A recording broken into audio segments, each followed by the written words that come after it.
Hello and welcome to All Important Words, the podcast that helps learners of English master the academic word list. This is Beck. And Jim. Hey, Beck. Hi, everybody. Hello, Jim. So before we get to the next word, Jim, can I tell you what's happening over here? Sure, Beck. Go ahead. I need to dress up warm before I go out.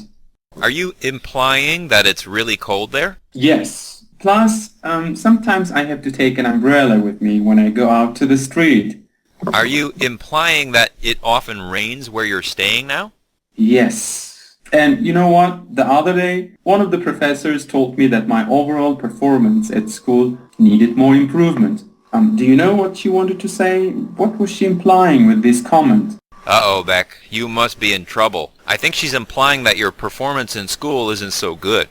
I think it means you have to improve your study habits. Oh, really? What should I do in order to improve my study habits and my overall performance at school? Do you have any recommendations? You know, that's a very good question. Why don't we introduce the word of the day, and then after the show I can tell you about some strategies for studying that have helped me. Okay then. So what's the word of the day? It's imply. Imply. You mean I-M-P-L-Y?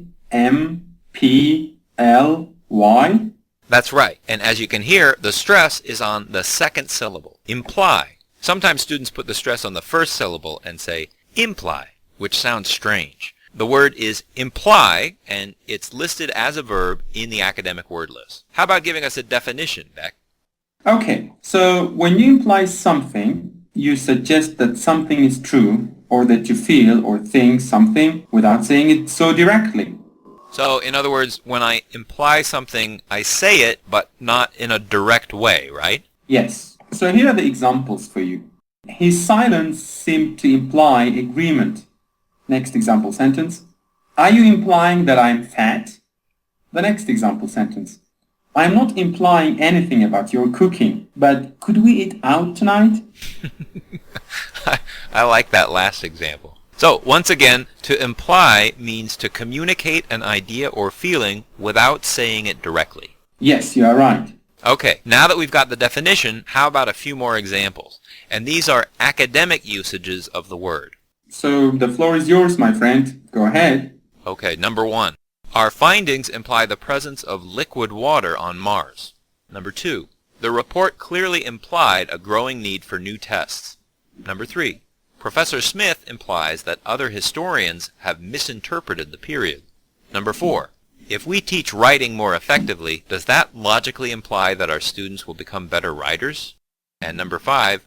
The hypothesis implies that when something occurs, it has more chance of happening again. Thank you so much for those wonderful examples, Jim. I noticed that the word imply mostly occurs with nouns and adverbs. I also noticed that the following nouns often go together with the verb imply. So the nouns are data, evidence, findings, study, phrase, statement, and definition. And here are the example sentences for you. The hypothesis implies that when something occurs, it has more chance of happening again. The next example sentence. Our findings imply the presence of liquid water on Mars. Yep, those are all good noun collocations that occur with the verb imply. And here are some adverbs that are often used together with imply. Clearly, plainly, strongly, falsely, logically, necessarily, and incorrectly. For example, the report clearly implied a growing need for new tests. And this does not necessarily imply that children achieve better results in private schools. Thanks a bunch, Jim. Dear listeners, whenever you listen to our podcasts, please pay particular attention to the example sentences we provide. In addition, you also need to pay attention to the collocations or word combinations, which often come with the word of the day. This will help you better understand how the word should be used. One more thing, don't forget that you can download the transcript for this episode and previous episodes at our website, allimportantwords.com. And if you have any questions or want to suggest an AWL word for us to cover in an upcoming show, email us at allimportantwords@gmail.com. We'd be happy to hear from you. Bye! Bye!